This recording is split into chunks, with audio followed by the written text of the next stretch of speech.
This is Secrets to Win Big, your roadmap to sustained growth. Brought to you by Arjun Sen, founder and CEO of Zen Mango, top brand growth driver, and a former Fortune 500 executive who has been called one of the most marketing intelligent minds in the business. Find him at zenmango.com. And now, here's your host, Arjun Sen. Welcome to Secrets to Win Big with Arjun Sen. Hi, this is Arjun. Some podcasts are a little too special, and this one is one of those. And primarily because the person I'm going to have this conversation with today, I've known him for nearly my entire adult life. So to start introducing Pratt Dey, he is a Global Director of Amazon Web Services, where he has had several of the company's most important strategic initiatives over the last 12 to 15 years of his career. He has led AWS strategic collaboration with industry-leading channel partners and technology startups with multi-year agreements to go to market, and also co-sell differentiated cloud solutions.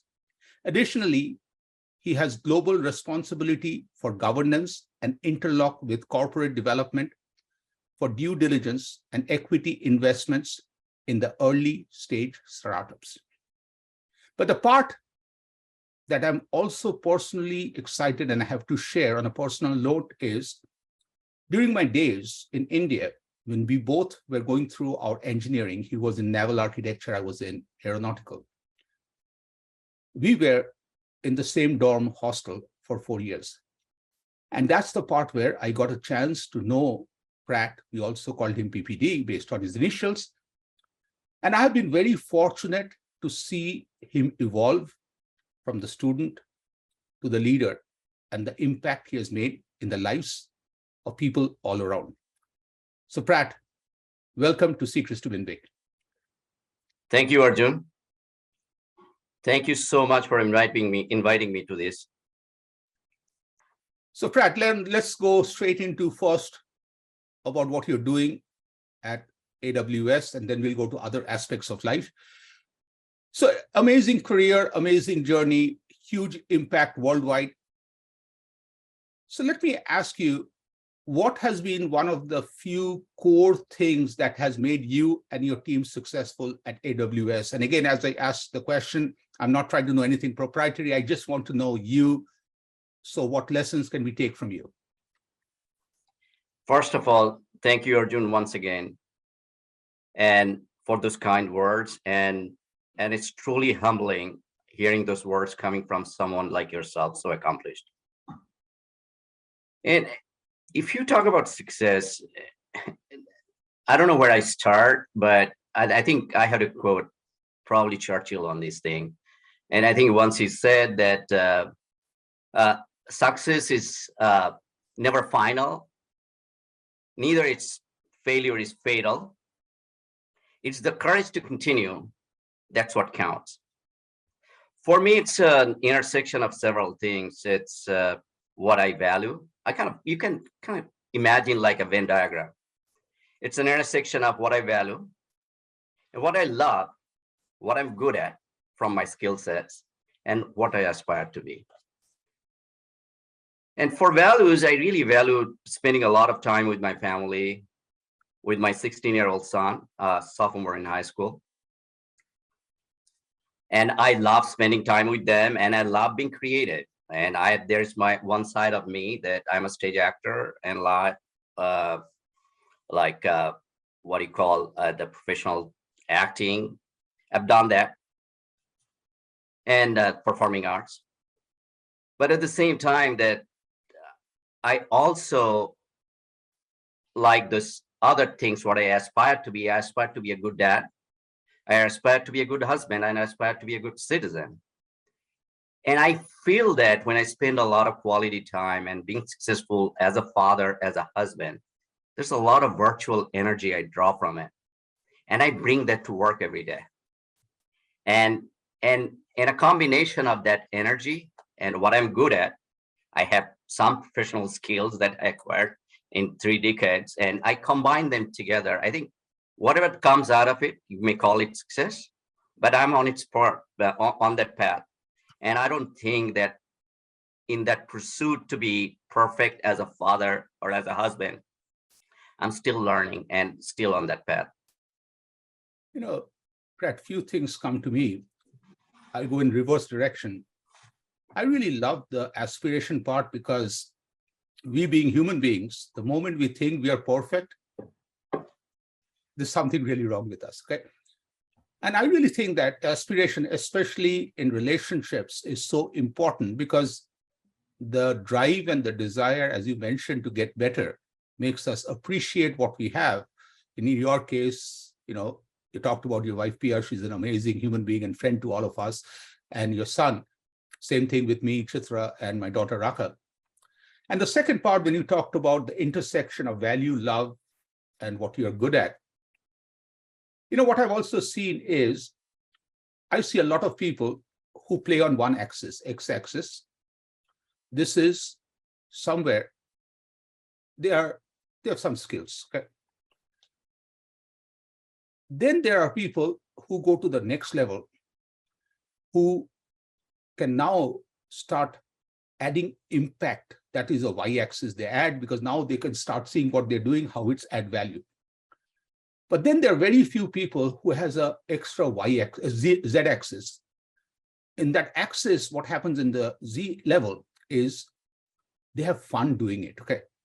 And that's the part where, as you were talking about, is seeing you be good at what you do, seeing the impact, but also having fun and bringing it with your values. I really think that becomes the lethal combination as you start going through. So now just a follow-up question is, how did you get to Amazon? Like, you know, to me, it's like nearly been a marriage for you all through being so committed. Like, what got you there? And what are some things with Amazon that connected with your values that you have been in this long-term connection with the brand? No, that's a great question. I think Amazon, it was not an accident that I started my business career at Dell and out of business school. But that's not what I envisioned my future to be. And I started in IIT Kharagpur in naval architecture, and I knew I was not good at that, and it didn't take me long. And then, but I knew it somewhere. There's this instinct of a killer builder inside me that I wanted to put things together. So by virtue of that, and I think I had to leverage my engineering skill to come to US, because I wanted to get to building and get to engineering in some other sense, not necessarily what my core skills at naval architecture was. So they came to US and then pursued my career in that, and then ended up in business school. And my first job was at Dell because I saw like what is sustainable growth in technology going forward, and technology was my passion. I thought that's the way I could build and combine my passion for building and some business instincts and creativity all together. So I started Dell, and I saw this like that. I think the combination of innovation and the pursuit to build something in an innovative way. And if you can translate that into kind of like a layman words in nutshell, that I always loved kind of like simplifying things that saves company the money and time in a larger scale. As I matured over time, that kind of transformed into kind of like creating something in a bigger scale. Either it could be new practice, it could be new business, or it can be new capabilities, at bringing it to a larger scale. And that's where kind of like that Amazon came in. And I saw an opportunity, and that Amazon was looking for to lead in a finance leadership role as they're expanding their footprint all across the world for customer support center. They needed someone who can come and join them and partner with their senior leadership team, kind of expand their footprint. So that's why I came into it. But again, I saw kind of like kind of like a match in terms of what my DNA is built out of, which is innovation, building, and saving time and money at a larger scale. And I saw that opportunity in Amazon when I came in, and that this is the job that could give me. And that's how I came in. And I wouldn't, it's not just Amazon and that what I'm proud of some of my successes or achievements. In the course of my 3 decades of career, I think there are few achievements I'm really proud of.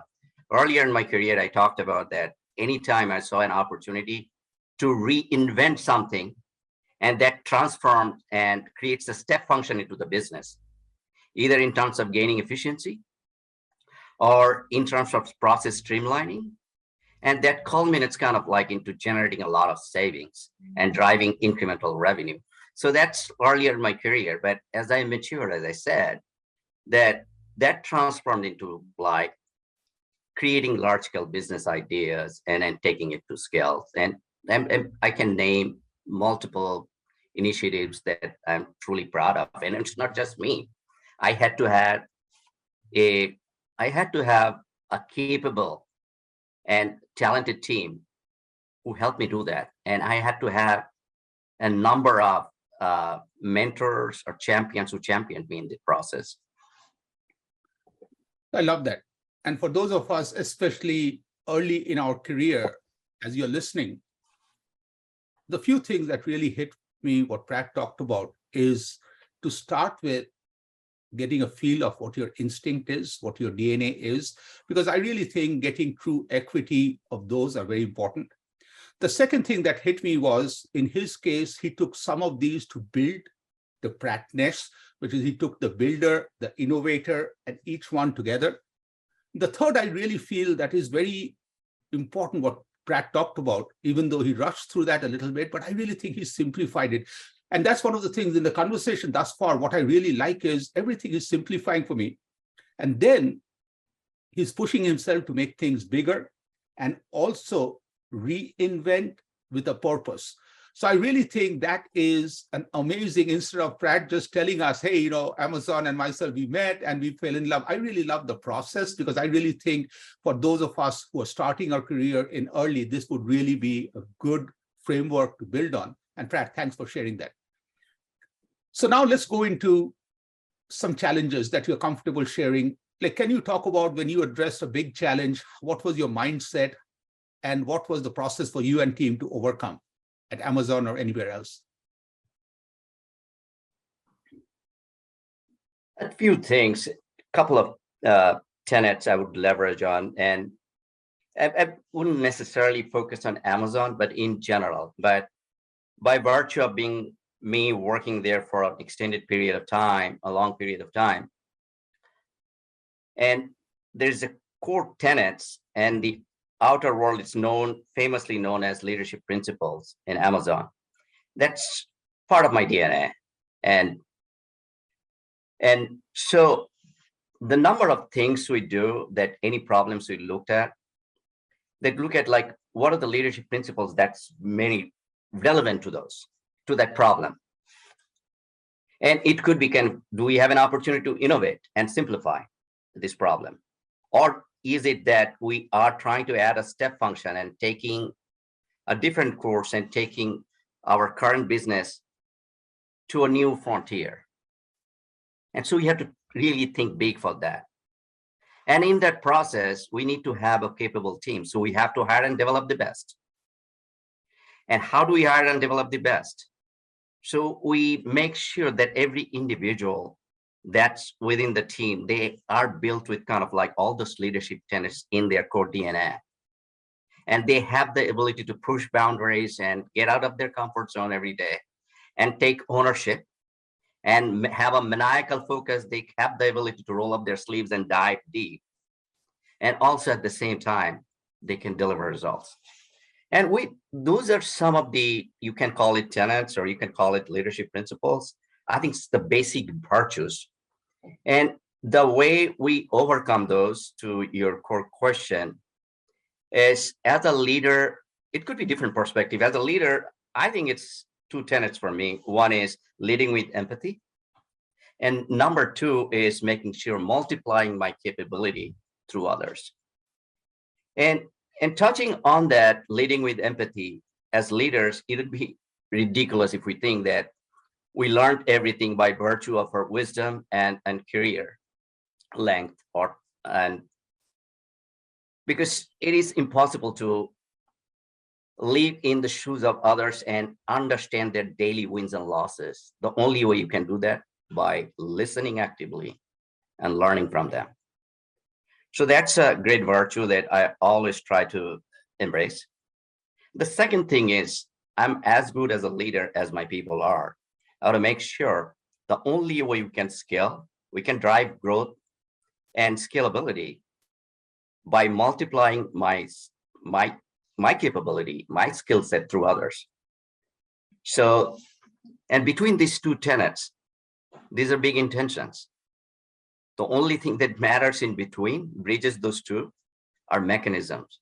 May it be actively coaching, may it be mentoring, may it be teaching them how to push boundaries by assigning them stretch projects and taking risks on them. And those are some of the things. And hopefully I answered your question, but if there's specific things that you wanted to hear, I'll be more than happy to elaborate on that. No, you did. But I want to push on one thing. You talked about think big. Most of us get caught into a tunnel vision. So what would be one thing that you will give an advice to people that will help them to think big? One thing. So thinking big is, that doesn't have to be kind of like, that, hey, an organizational or corporate context. Thinking big is that you found an innovative solution to something. And either could be a shortcut with an existing process. And you say, hey, if I tweak this process and some of these redundancies I eliminate from this process, I can get the same outcome, but shorter period of time in most efficient ways. And it's like that if someone gave you like 600 pieces of Legos and you have the picture inside, and you could use, you have a picture, but not necessarily what you call a blueprint or a manuscript to build the pieces together to come up with the shape. The shape's just given to you. And you can come up with that shape like 15 different ways. One could come up with 200 as many pieces. One could come up and spend the entire 600, still not get that shape. Mm-hmm. And one could use in between. Mm-hmm.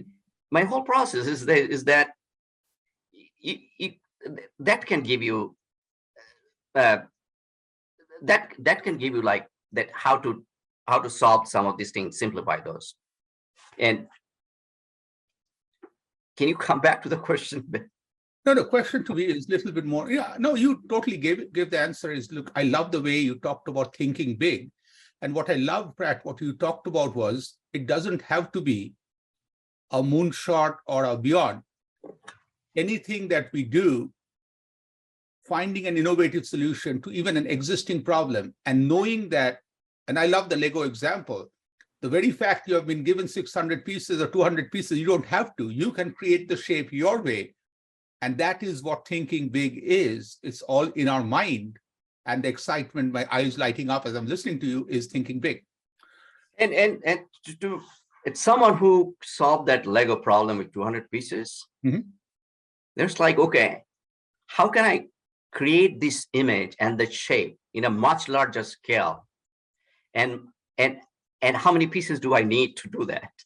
Absolutely. And having that vision, and also the nuts and bolts to take it to that shape, a larger shape. That's, to me, is thinking big.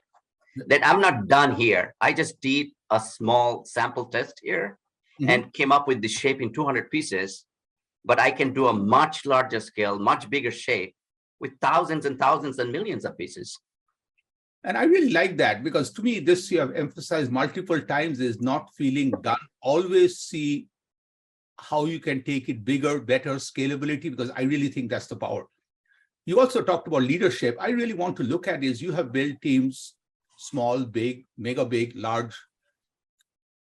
what is one or two things you look at in a future leader when you're trying to include that person in your team? As I said, I fall back on those two tenets. Again, I talked about one is leading with empathy. Number two, their ability to multiply their skills and capability through others. Mm-hmm. Yeah, it is extremely important, the world, how the world is shaping today, and how we are harnessing the power of diversity, equity in every workplace. And that's power. And if we don't know how to lead with empathy, it's going to be a failure. So this is kind of like a table stake for me. The second thing is, as we grow and we grow our capability, and even we grow organizationally, professionally, it's impossible for us to be kind of like the single voice, the smartest voice in the room. We need others. We need to develop this capability.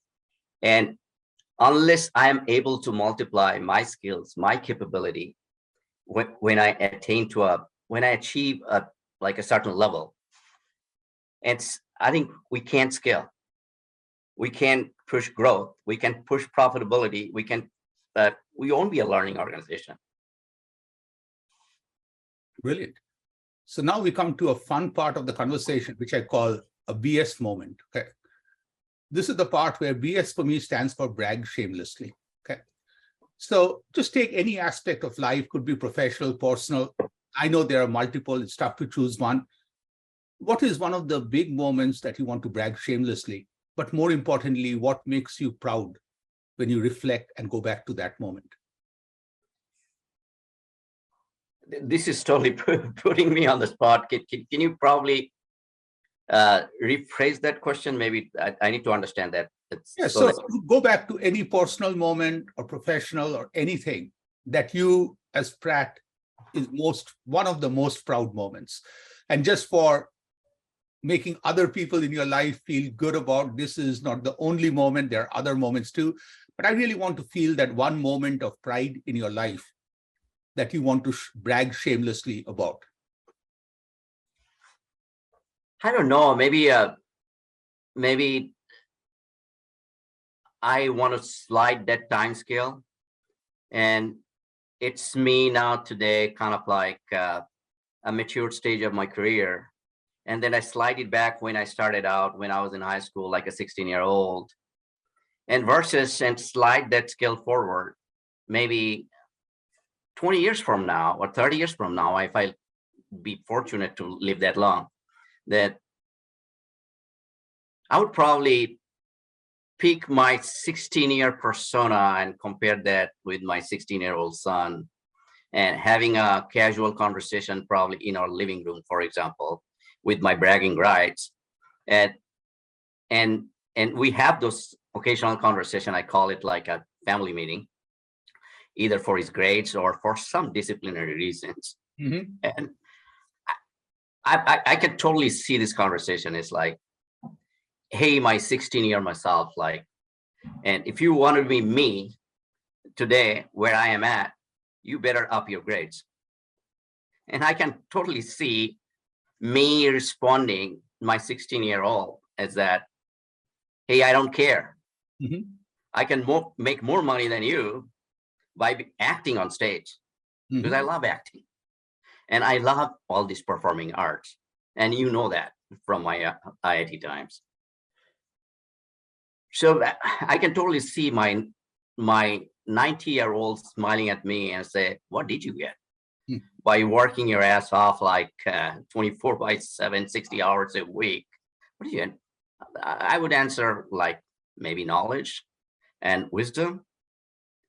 And I can totally see my 16-year-old responding back and interrupting by saying, your knowledge and wisdom, I can make more money than you by making it big in Bollywood, mm-hmm. type of thing.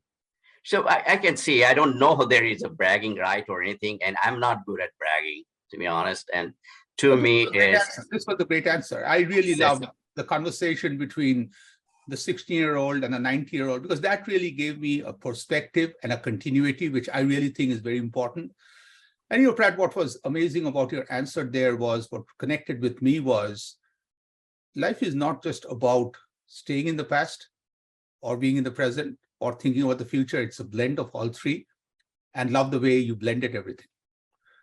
This was an amazing, fun conversation. So as we try to wrap this conversation, I have two final thoughts. One is anything we haven't talked about, if you want to share. And also, I asked all the questions. It's only fair if you have a question, I would love to try to answer if you have a question for me.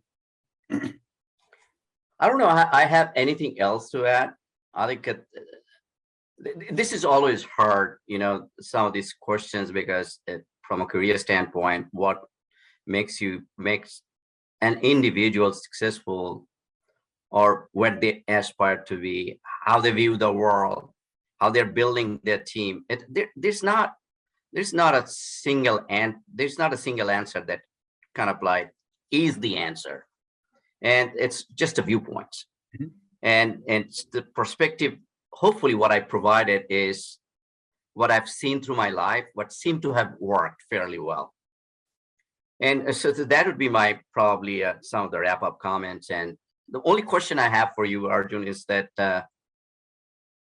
what is that you want to get out of doing all of these things? And because I have known you, you've been an accomplished individual by yourself, okay?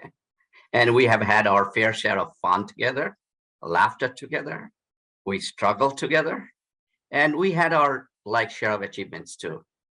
And kind of like when we are at the same age category, and at this mature stage of our career, that what is that by doing all of these things, like what I mean is the podcast, and you have amazing writing skill. I want to see that what you aspire to be. The thing that I learned, I think you talked about, is life is always about growing, always about evolving. And for that, I realized there are two things very important. One is you always have to keep the door and the window open, because the moment we close that, we all of a sudden get confined in the room, because right now, trust me, I'm the tallest person in the room because I'm alone sitting here. And I really think that's the reason the door and the window has to be open. And second is, I really feel the thought that you talked about is Pratt cannot be Arjun, Arjun cannot be Pratt. Each one of us have to be who we are. And my funny daughter points out to me that, Dad, even your two eyebrows are not the same. One is higher, one is lower, which means I really need to take pride in who I am.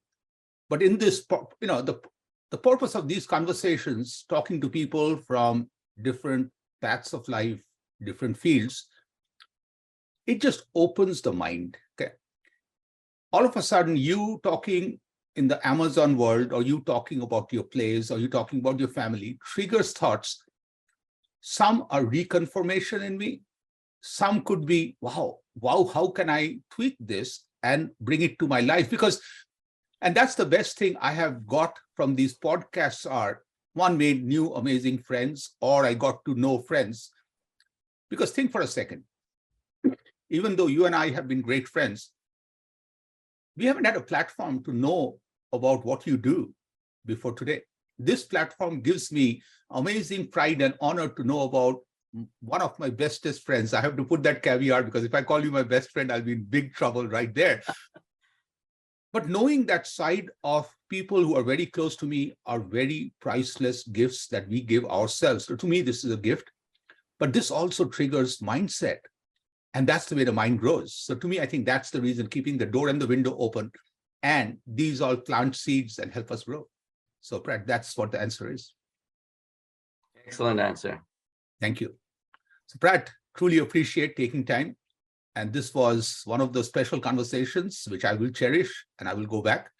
And thank you. And I really wish you and your amazing family, amazing happiness, good health to all of you. And again, thank you for taking time. And likewise, thank you for the opportunity, and thank you for the conversation.